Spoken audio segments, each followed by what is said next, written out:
Hi everybody, this is Carolina Millan and I'm here today with Kamal Ravikant. How are you, Kamal? Está bien, Carolina. ¿Cómo estás? Oh, español, español perfecto, muy bien. Yo no sé perfecto, pero me gusta hablar en español. Oh, well, that's good enough for me. Okay, okay. So, Kamal has written a couple of books. That's how I know about him.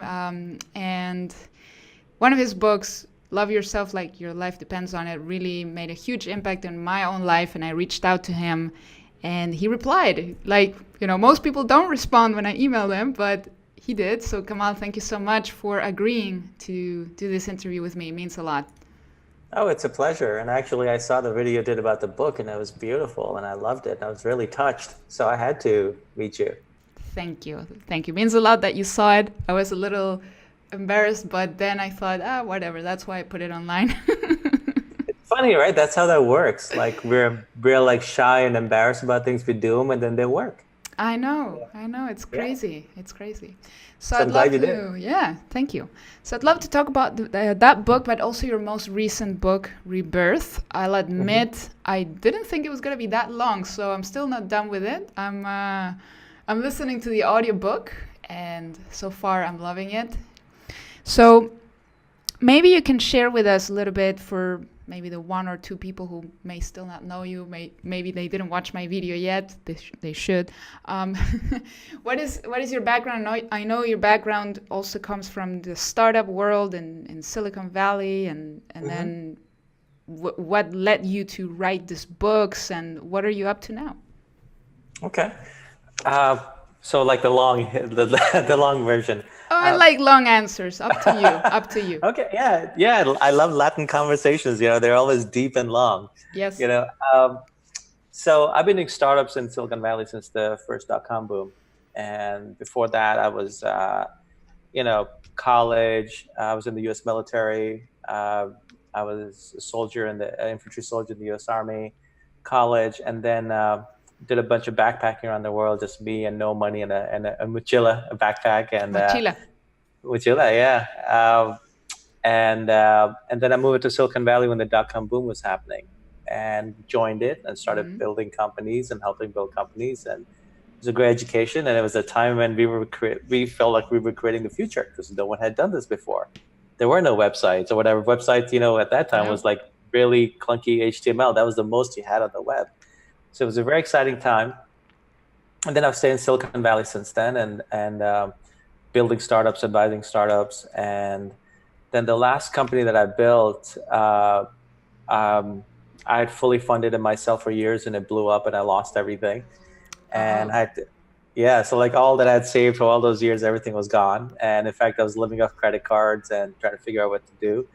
But I was also in a very bad place emotionally, spiritually, physically, like everything just fell apart. And there was basically one night I basically just decided I'm going to either get out of this or die trying. I cannot live in this place of misery. I was just in pure misery. And for some reason, I at that moment, I went to my desk, and on my journal, I just sort of vowed to myself.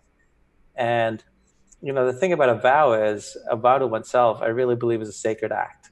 It's Mm. like it's to oneself. It's from your spirit to yourself. Yeah. And what I wrote the vow was something that surprised me. Was a vow to love myself, which is not a word I used to use. Like I was not that guy.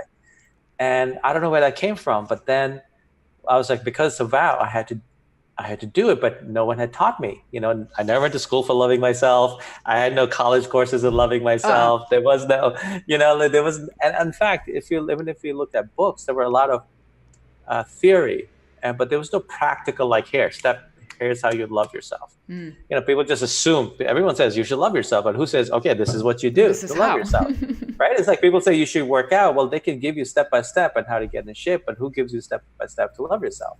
So I just sat there, and I was, because I made that vow to figure out how to love myself, and I was the opposite of loving myself at the time. I was Yeah. deep, quite the opposite. And I'm no, I'm not the only one. We're human beings. We all go through that. It's part of the human journey. I think but what happened there was I did things inside, worked on myself inside, and things started to work.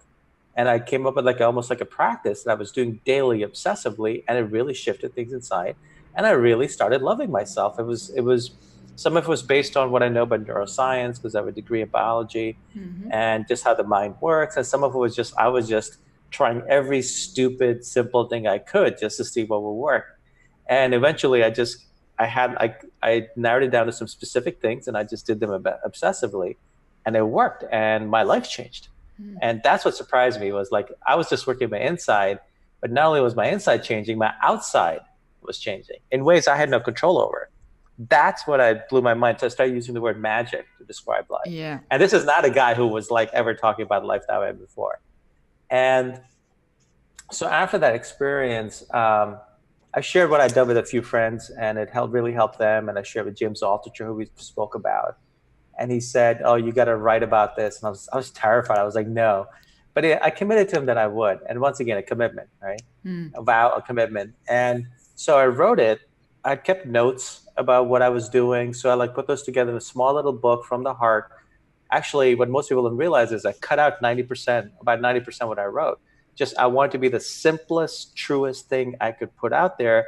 The book I wish someone gave me when I was down. Because who's got time to read a tome, or an encyclopedia or a large book with lots of theories and case studies when they're down? No, just give me medicine. Give me Yeah. what works, And so like I basically wrote the medicine I wish someone had given me, but that I learned from my experience of pulling myself out.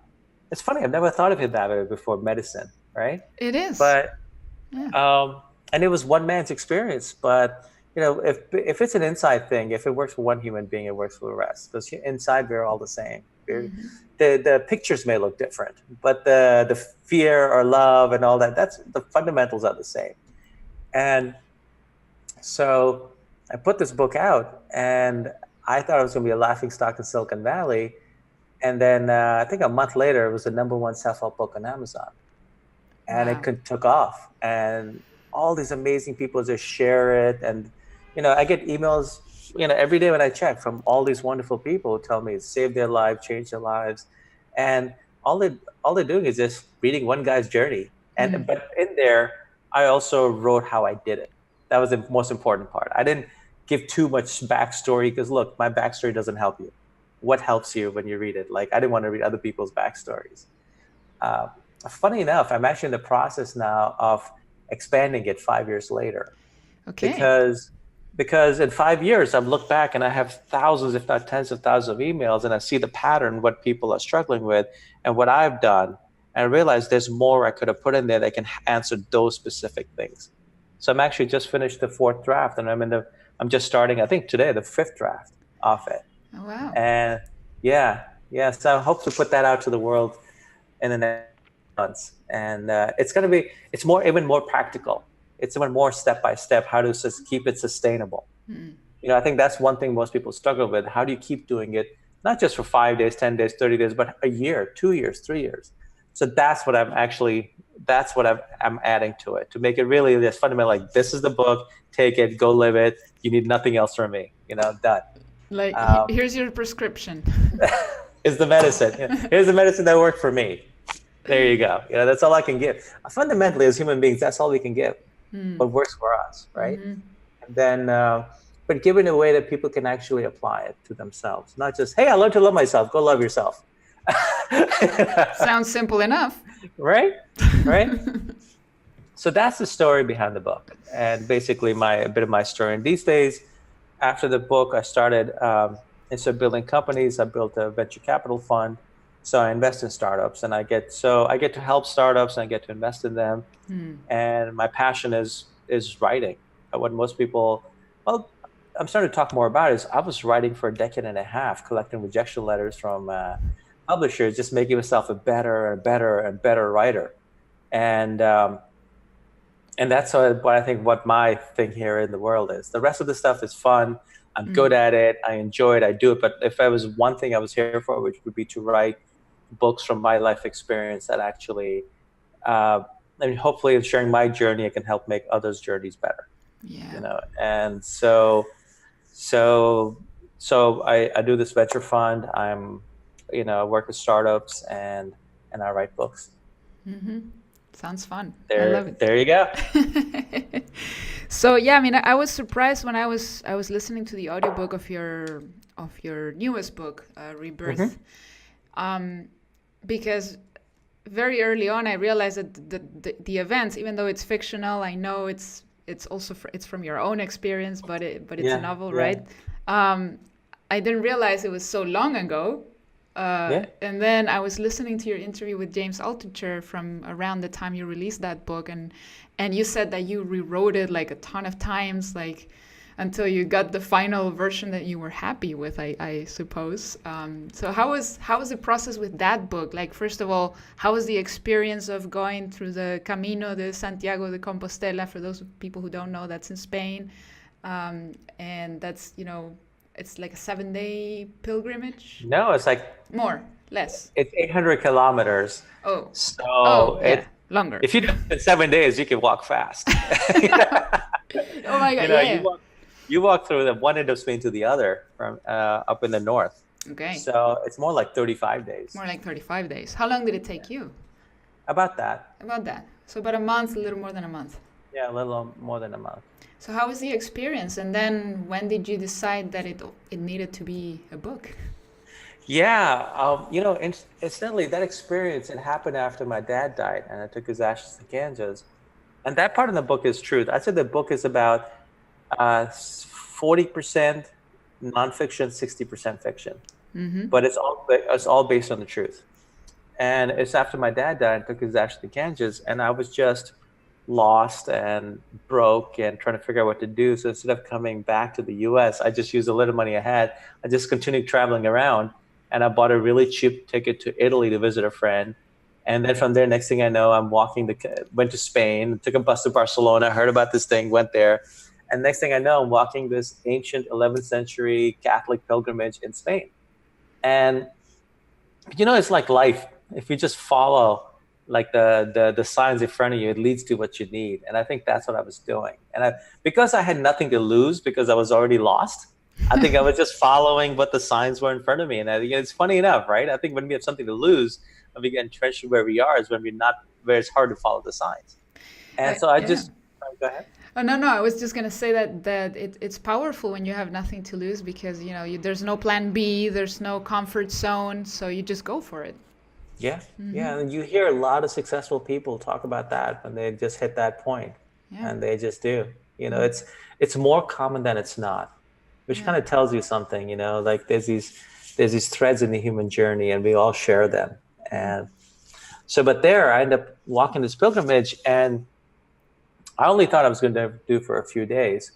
And I walk in the whole thing because I met these amazing people from all over the world who come to walk it, and we had all these great conversations, and they taught me so much about life and love and forgiveness, and I was able to deal with the death of my father and move forward in my life. And so when I came back to the US, I had lived something really special, Mm. and I thought, how can I share this? And so I sat down and I actually I was going to write a short story, and it became a book, but it was the first draft of a book, and it was garbage. It was just literally just like a lot of stuff thrown in there. And then for years, while I was like building company in Silicon Valley, I was like at night, I was reading the great writers, learning from them, then rewriting the book again from scratch. I think I rewrote it fully like 9 times, and it's a novel, so it's a good size Wow. rewrite. Um, and then actually I sold it to one of the top publishers in the world a couple of years ago, Hachette, and they were wonderful, and they fell in love with the story, and then did a one last rewrite and put it out to the world. Mm. Wow. It's a special book. It's Yeah. ultimately it's about forgiveness. My goal with these books is once someone is done reading them, they're a better version of themselves because they learn something about themselves. It's not to entertain, or I mean, the stories are entertaining, but there's a lot of craft in there, a lot of stuff, concepts layered and again coming from different ways on purpose. Mm-hmm. Worked really hard on that book. I can imagine. I mean, rewriting a 200 plus page book 9 times. Wow. I cannot even finish one book and you wrote the same one 9 times. That's crazy. But yeah, I mean, if it was Well, you know necessary. what it was? I had a special story, and I had to become a good enough writer to tell that story. And I knew that. I knew I couldn't put, I mean, I could have like self-published that book a while ago, but I knew that it wasn't what it needed to be to serve the story. So I had to get to be a good enough writer to serve that story. So that's what kept me going. Yeah. And funny enough, here's how life works. That book got all these rejection letters for a while because every draft was getting better and better, but they were not good enough. And in the meantime, my company fell apart and I wrote Love Yourself. I was able to write it in a clear and simple way because I had been practicing writing for a decade on the other book. Makes sense. You know, like I would not have been able to write Love Yourself the way I did if I didn't have the confidence of writing that came from that. So it's like sometimes we're working on something and we don't see where it's going to go, or we're seeing only failure here, but then the success comes in a different way. And Love Yourself put me on the map. In fact, it allowed me then to actually like go to publish, say, look, like I'm a proven author now. Take a look at my novel. Wow. It's amazing. Life's like that, these journeys. Yeah. It's not like there's no straight journey in life. No. You know? There are a lot of circles, ups and downs, and that's amazing. Now, you say the book is about forgiveness. Is it forgiveness, like self-forgiveness? Ultimately, I think all forgiveness is self-forgiveness. Even forgiving others, you can't do that unless you forgive yourself first. Even if it is for forgiving yourself or holding against someone, because who are you hurting? Yourself. Yeah. You know. And in fact, honestly, I care less about forgiving others than I care about forgiving myself. Because the real work is on oneself. The rest, let them come and go. Let them go. You know, but don't carry it anymore. That's what, you know, I care about what I carry. I care about what affects me. So if it means forgiving someone, great. If it means not forgiving them, but like let go. You know, otherwise they're a rock I'm just carrying with me. Yeah. So the self-forgiveness, like let's go off the rock. And funny enough, in that way, you kind of almost like lose the need to forgive them. That's kind of like gone when you forgive yourself. Yeah. I feel like most people have a hard time letting go when it comes to, you know, what other people do to you or what this person did to me. I cannot believe they didn't apologize yet, you know, and we're constantly expecting the other person to release us from this, you know, burden. When, like you just said, it's so much better when we just focus on what we can control and forgiving ourselves than, you know, going over and over again over others. So I mean, the only true power we have is what's like in here, you know, in the head or in the heart. That's it. Absolutely. Yeah. So ultimately, I think that's why the book wasn't about love others like your life depends. It was love yourself. You can't, you know, ultimately, if you don't love yourself fully, you can't love others fully. It's you know, true. Otherwise, I think without loving yourself, loving others is more like fear-based. Love me, give me this, be this way, whatever. If you love yourself, you need that less. You know, it's just like I don't even have the right words to describe it at the moment, but really, when you love yourself, you just need that love. You don't need it. But this, I mean, you still want love. You know, you want to be others, you want to love from others, but it's not like a bottomless pit you're trying to fill because you're you know, tranquilo. Tranquilo, yeah, absolutely. Yeah. So, I mean, one of the things I love about that book for sure is how simple it is. And it came to me unexpectedly like 4 years ago, like I explained in the video that you watched. And it was really weird that, you know, the person that recommended it to me was another entrepreneur. I would have never expected him to recommend that particular book to me. But it was really like heaven sent, I guess. Like it came at the right moment. And then, I definitely recommend it to anybody listening. I'm going to place a link in the description for anybody to get a hold of that book because it's a simple read and also it's the recipe that you explain in it. Anybody can follow it. But I'm also interested in what you said about updating it so that people can do it consistently because that's my issue right now. I'm not doing the practices consistently, and so I easily go back to the old habits. So what do you recommend for people who have this issue where they're like, okay, now I'm going to make this change and I'm going to love myself, blah, blah, blah, and then 2 days later they totally forgot? It's the same with anything, whether you choose like a fitness program or say I'm all in this relationship or whatever, first it's commitment. And I cannot underscore the power of commitment enough. Like that's where it all starts. And that vow, it's the vow for me. It was the vow that made it all happen. If I had made a vow, I would have slid days later. And it's that vow, and I kept it in front of me. Like I read it every day, reminding myself of the power of my commitment to myself. And then I kept it. And there were days, when you keep it less than others, but you return to it. It's because you're retraining your mind. And otherwise the mind's going to go back to its natural thing. So it's almost like reins in a horse, it's grazing off, and you got to like rein it back to like, no, this is the path, and it's grazing off. Here's the path. And the vow, the commitment reminds it. It's so simple, but like that little thing right there makes a huge difference.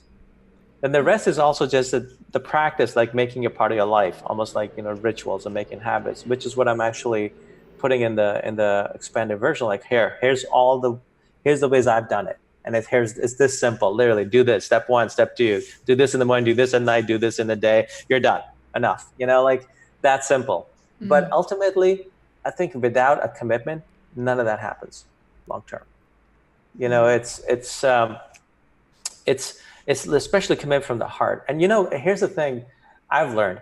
Let's say we make a commitment and we fail at it, and fail being like we just drop it and we stop doing it, or it's not happening. Well, then recommit. Who said there was only one time we're allowed to commit to ourselves? Recommit, do better. Recommit, do better. Just, like how many times can you make a commitment to yourself in your life? Every single day, if you'd like. It's our lives. We're the only ones that matter in our lives. And I say that because when we take care of ourselves, we take better care of others. So, it's a fact. It's not narcissism. It may be selfish, but it's not narcissism, because I think narcissism is people are narcissistic, actually like deeply fearful, and they're not loving themselves. I haven't met one narcissist who I thought, oh, that's someone who really loves themselves. Wow. Yeah, that's interesting, because I think that for people, mostly it's easier to break a commitment to ourselves than to other people. And I feel like that's a big problem that we all face. Like we can commit to do something and write our to-do list and, okay, I'm going to do this. And then it's so easy to break our own commitments. But then when we commit to something with other people, we sometimes go the extra mile to keep that commitment. So why do you think that happens? Like, why do you think we struggle to commit I think to ourselves? we think less of ourselves than we should. If we really thought highly of ourselves, and really, like, look, I will go out of my way not to break a commitment to someone I deeply respect or look up to. And what if I felt that way about myself? But it is a great hack, though. If committing to ourselves is a bit of a stretch, commit to others. Commit to anyone, commit to God, whatever you believe in, just commit. The reason why I do commitment to myself is to the self is because it's a great training ground for actually anything in life. Because the more we keep our commitment to ourselves, it's like just builds our confidence. Because when you start keeping commitments to yourself, you realize there's nothing you can't do, because you're just going to commit and you're going to do it. And there's power in that. People talk about how do you learn confidence. That's great. That's a surefire way to become confident. You just walk differently when you just keep your commitments to yourself. You just make things happen. Yeah, and then you feel less like a hypocrite where, you commit to everyone else, but not to yourself. How is that possible? Yeah, a lot of us do that. I've noticed women do that a lot too. Like women are very, like, they're nurturers that take care of others before themselves. And women are wired that way, and it's beautiful, but it's also like there's a price for that. And I think but then again, we all have this. Like I have enough readers who are men as well, and I'm a man, so I can speak as a man. We all if we can, I think we do more for others than we do for ourselves, or we think more of others than we think of ourselves. But if we allow ourselves to think that well of ourselves, it's easier, right? But we're not trained for it. Most of us didn't have the upbringings for it. Our parents are just human beings trying to raise these, in my case, these crazy kids, right? So I mean, everyone's doing the best they can with the limited knowledge that they have as a human being. So it's up to us. Absolutely, absolutely. Now, what do you think people need to do to go through this journey of transformation? Because today I feel like the self-help world is so, I don't know, like you see all these self-help gurus on Instagram and all these quotes. And you said something very interesting in that interview with James, where you said, nobody's going to change because they read a quote on Instagram. Like, yeah, that's When was so the true. last time an Instagram quote transformed your life? What does it Like, when did that happen? Oh, because I saw this quote. Oh my God, my life changed. Lives is changed. Like the birds are singing, roses are out. So what does it really take? I mean, I think ultimately it's a personal journey.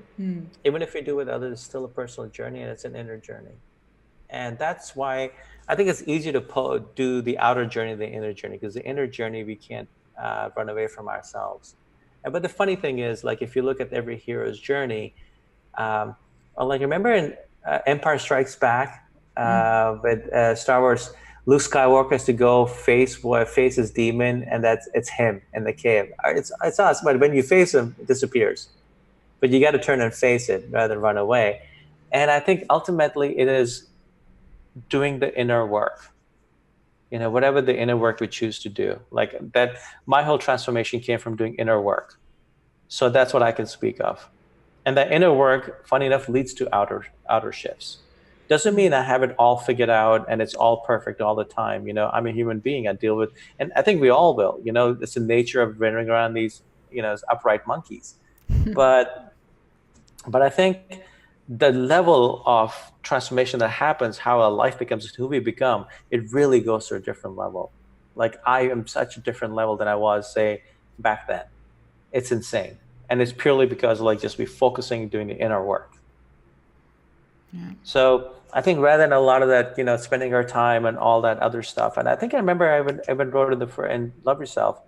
Like I said, instead of reading like loads of self-help books and go to tons of seminars or following 10 tons of preachers, pick one thing. Pick the thing that feels true for you and then go all in. Do the inner work.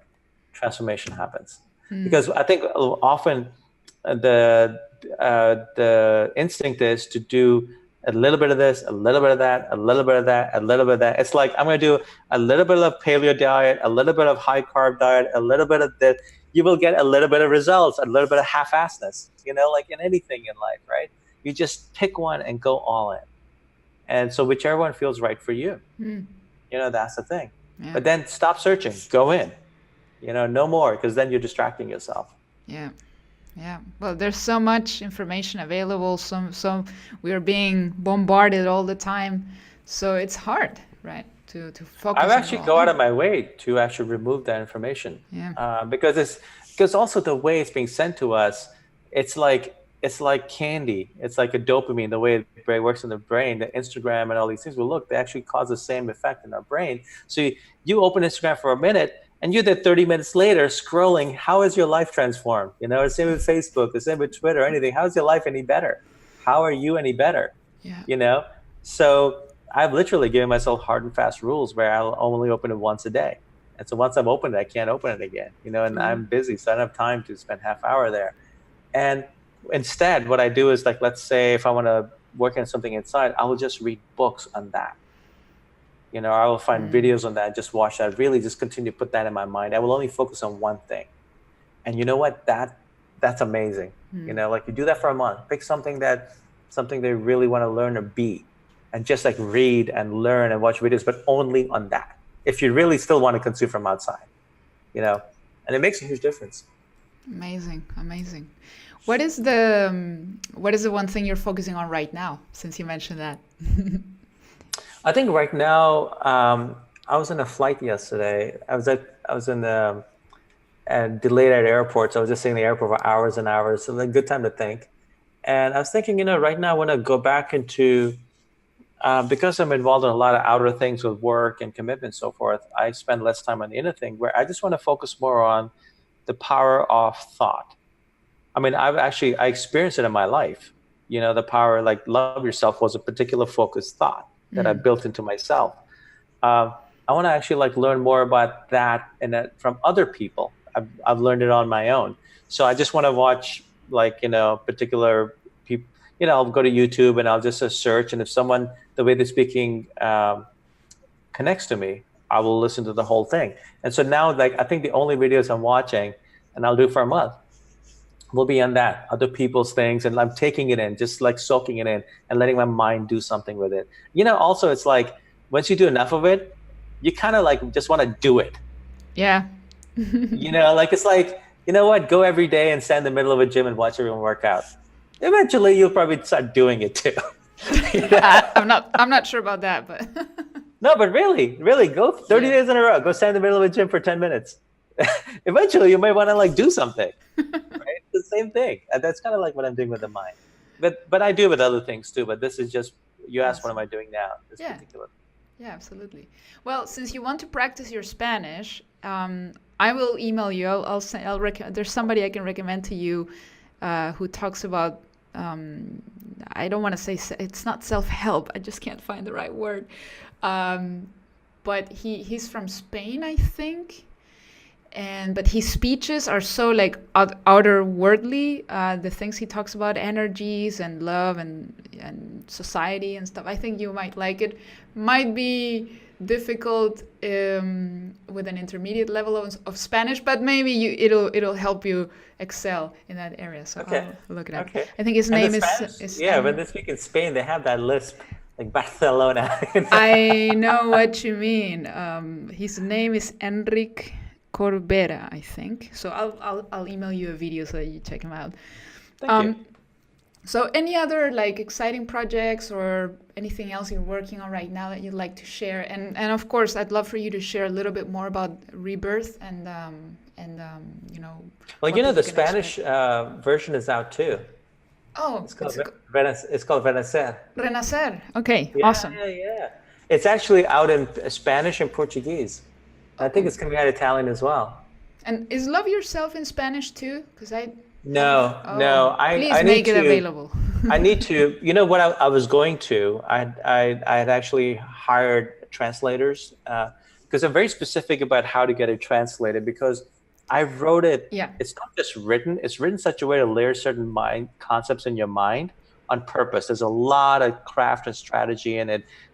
And it's written simply that has purpose. It's almost like if you try to do hypnosis, you do speak simple words, but you're layering things back and forth. Yeah. So my goal with this book was, I don't care what you believe or what you think. By the time you're done reading this book, you are convinced to love yourself, that you're going to give it a try. That's all I want. And I think I succeeded there. Yeah. So I'm very careful about who translates. And so I was going to get it translated, but now that I'm expanding it, I'm going to wait for the full thing and then get that, either sell it to a publisher and they'll translate it and spread it out, which is probably easier, or just hire translators and do it myself. Yeah. I mean, it's really important that you hire somebody who understands the concepts very well and doesn't do just a regular translation, because of course it has to, the meaning, the power behind it, it has to be reflected. I'll be happy to read the first draft in Spanish whenever you have it. I'll let you know if it works. I think once this version is done, I'm going to just spread it out to the world. Yeah. It's got expanded. I think I'll be done. I can say I've completed this book. Yes. And I mean, as it is now, it's changed so many lives. And I hope that what I add will actually do that even more in a more consistent and long-term way. Yes. And then it's done. Then I will just, in every language I can get out, give it out to the world. Yeah, I feel like it's a message, especially in Latin America, that I feel needs to be spread more. Yeah, absolutely. Okay. Yeah, cool. So what else are you working on at the moment? Any other project? Maybe there's a startup you're working with. Anything you want to share? No, but I mean, there's startups I'm helping, that I'm advising, and I'm investing. But there's many of them. There's right. And then some are like haven't launched yet. Some are a little bit under the radar. Right. But my main thing for a personal thing is finishing like getting the expanded version of Love Yourself, finished and solid, and say, okay, like this, every word matters. Yes. Again, like I did with the last one, Yes. and then put that out. That's my main thing. That's your main thing right now. Awesome. Yeah. Is there a tentative And getting date? people to read Renaissance. It's Renaissance. I'll tell you, I can always tell because I put my email address in my books, and I can always tell the effect they've had. I look for the first email I get, and for Rebirth, the first email I got was a woman, and she said, I won't say her name, but she said, "Look, I got your book, and I read it, and I will let you know that I got out of prison 6 months ago, and I was having a very hard time forgiving myself, and reading your book helped me do that." I thought, wow, this book succeeded. That's how I know it's worked. Because you're always scared because you don't know. You may think this is going to work, and you put it out, but you don't know, right? Especially as a book, you don't just update it and change it or call people up and say what I really meant to say was, it's on its own. Yep.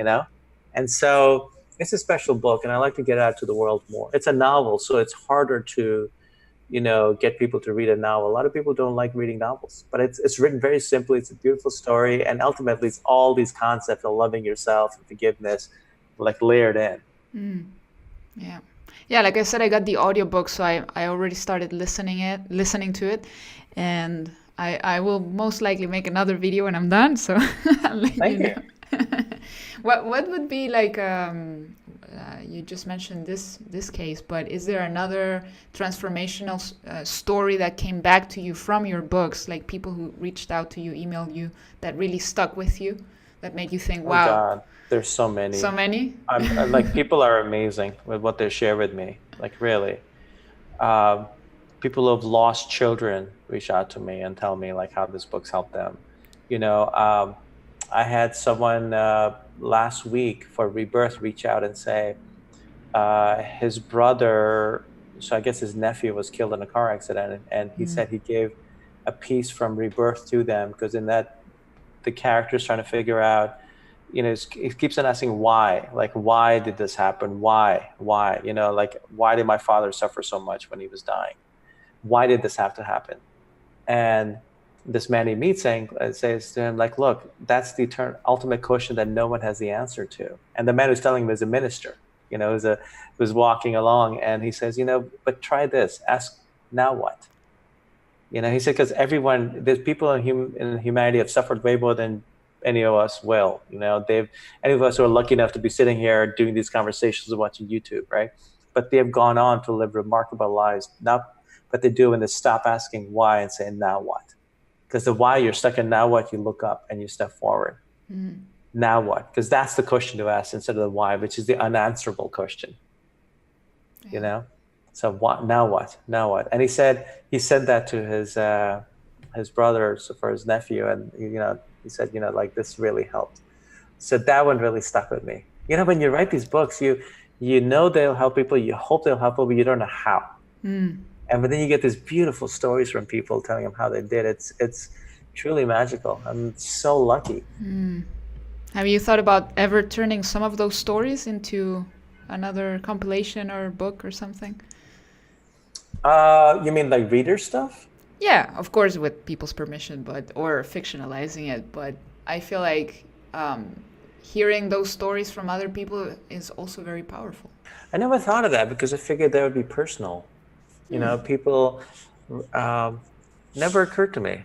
I'll think about it. I mean, would that actually help people to read how, if you're reading Love Yourself, would it help you to read how it helped others? Absolutely. I think so. I think in everything that has to do with helping ourselves, whether it's health or, mental health or loving ourselves or our soul, it always helps to see that other people went through the same journey or a similar journey and the same thing helped them. Like, it's encouraging. I think it is to know that you're not alone.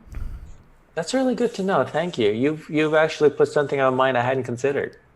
Yeah. I mean, because I don't see a lot of book authors everybody gets feedback from their books, but I don't see a lot that put their email like you do and who respond to said emails. People are always surprised.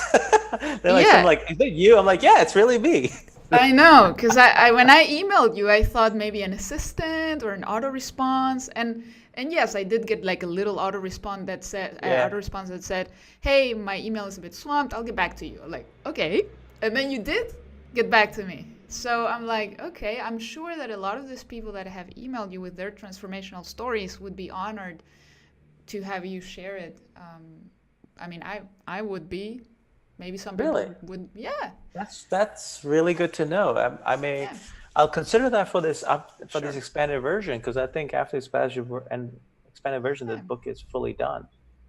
I'll Yeah, consider that. Thank for you. sure. And I feel, and I'm sure it would be more powerful than just, oh, let's look at the Amazon reviews because it's different than what I would tell the author himself if I knew that he was going to read it, right? Than if I just go on Amazon and, oh yeah, this helped me, you know? So now, So, where would you put that in the book? In middle or at the end? Um, um, I think it's something I would probably put at the beginning, but then again, I'm not an editor, so I don't know where it would fit. I'm genuinely asking your opinion. But yeah, like, for It's your example, idea, so I want to know more from you, you know? just to give you an example, it's not the same, but I started researching cancer a lot, like 6 years ago when my mom got diagnosed. Thankfully, she's fine. She's still here. Good. But I started researching, and it really helped whenever I found a book about natural cancer therapies and stuff. What I would always look for was, okay, other people's experiences. Like, how did they deal with the grief? Not just the grief of somebody dying, but the grief of somebody being diagnosed, and then how applying certain therapies or whatever helped them, and how now they're alive and well, and cancer is not that bad as it looks. Like, I feel like it's really empowering to find other people going through the same journey. And I think that when it comes to loving ourselves and transforming ourselves, it's equally as powerful. Then, that's just So if I did that, would you consider being one of those people? I'd love to. Yeah. Okay. All right. So I'm going to play with this. Yeah. Think You about you it. you put a real idea in my head that I Something. hadn't considered. Thank you. You're welcome. See, that's Something a to think great about. thing, right? You put stuff out and you learn from people. I mean, then it just grows. It's a circle, like we were saying before. Yeah. Yeah, Yeah. it's not a straight line, but yeah, cool. What are you doing these days? You're doing a podcast and what else? Yeah, so well, I'm doing this podcast, and then the other thing I do mostly is marketing, coaching, and helping people build their businesses online, and helping them with their personal brand and their social media. That's Um, great. yeah, That's that really like needed. yeah, yeah. I love working with entrepreneurs, like people who are just getting started and they have no idea how to use the internet or how to advertise what they do, or Hmm. if they're passionate about something and they want to put it out there. So that's mainly what I do. And how do people find you? Well, some people find me on YouTube. Otherwise, through my advertising, my websites. So yeah, every now and again I have advertising campaigns, and then people can hear about what I do. And also there's word of mouth too, a little bit. Hmm. Hmm. Yeah. Yeah, that's the great thing about online. Here you are in Chile, and you can help someone in Bali. Well, yeah. Like do their yoga campaign for in Ubud, for the yoga store in Ubud, and you probably will do much better work than someone over there. Like you don't need to be there next to them because you just need to No. know what you're doing. That's Exactly. fantastic. Yeah, and what I tell people is like, hey, I live in Chile. When I talk to people who are insecure about, why would anybody want to work with me? I'm like, hey, I work with, most of my clients don't speak Spanish, they speak English. Hmm. So they don't care that I don't speak English. I mean, I do, but it's not my main You do. language, Your right? English is great. Thank you. Way Um, better than my Spanish. So I'll tell you that. well, I practice it every day, so you need to practice every day if you want to get better. Um, Okay. but yeah, like that's why what I tell people. Like, if you're passionate about something, it doesn't matter where you're located. It doesn't matter if you're online, or that's how connected the world is, and I love that. Like, I can be talking to you right now, and then I do webinar for a bunch of people who are also not here, and it's cool. Hmm. Like, I love No, that. that's great. That's absolutely great. Yeah, yeah. Cool. I'm glad I gave you an idea. That's awesome. Yeah. You really did. You made me think something I hadn't crossed my mind before. Because I would see people using case studies to fill up books. And I'm Oh, not a fan of filling up books. And I've seen that. They're just putting it in just to fill up space. oh, But that you give no. me, right? But you give me an idea of like just personal stories. I didn't think it would help the reader, but if it actually helps the person reading it, then I have a responsibility to seriously consider this and play with this. I believe it would. Like, if it's more than just testimonials. Like, it's not. I wouldn't use it like, here are a few testimonials of people. It's more powerful than that. It's transformational. It's not like, yeah, I lost 3 pounds thanks to this. It's way more than that. It's like, it changed my life. It saved me. Like, maybe people were about to commit suicide and they read your book. I don't know. But I feel like it's something that could touch a lot of people. I'm gonna play with this. When I Yeah, say play, I mean that's a very not like I get it. lightly. I mean like this is serious. This is like I get it. you actually as a writer. I'm excited about a new concept that I can actually add that will be of value. And I Nice. will definitely when this interview is over, I want to talk to you about getting your help on that. Absolutely. Happy to. Okay. So, thank you so much. I've had so much fun, and this was so insightful as well. I loved having this conversation with you, and I sincerely hope everybody watching and listening got value. Do you have any final words of advice for people who are struggling right now with self-love or business, life, relationships? I think fundamentally struggle is part of the human condition. And when we often forget that, we think we're alone in our struggle versus, we have no idea what's going on in everyone's head. I remember someone once said to me, never judge your inside based on someone else's outside. And it's really powerful words. And I've actually kind of layered that. I wrote a chapter about that in the new version, in the expanded version. And because I've really learned, like, no matter how they look on the outside, we have no idea their demons, what their fears, what they're dealing with.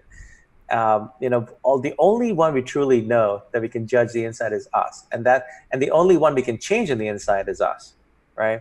So struggle is actually, and you know what? A lot of struggle is. Struggle is saying no to life versus opening up to life and saying yes. I look at a lot of my struggles, even now, that what I struggle with, and when I come down to it, fundamentally, I'm saying no to life versus saying yes, and then what do I want to do with this? It's like it's similar to the why versus now what. So I think, but it helps to really know that look, struggle, loneliness, all these things are not foreign concepts to the human condition. They are part of the human condition. But so is love and joy and thriving and hope. It's ultimately we're responsible for both. And I think if we make a focused commitment and effort to one of those and go in for it, and we'll fall because we're human, and get up and do it again, get up and do it again. Eventually we'll be walking and doing that. So that's in our power, that's in our choice. So Yeah. I hope that helps. Of course, absolutely. Absolutely. So, thank you so much once again for your time. I had a great time, and I hope everybody got value. And definitely get Kamal's books. I'm going to put the links in the description of the episode, or on YouTube, on the podcast, wherever. Click, get the books, audiobooks, or just read them, or paperback, whatever format works for you. It's going to be really, really transformational. And Kamal, thank you. Thank you My so pleasure. much. Thank you for having me.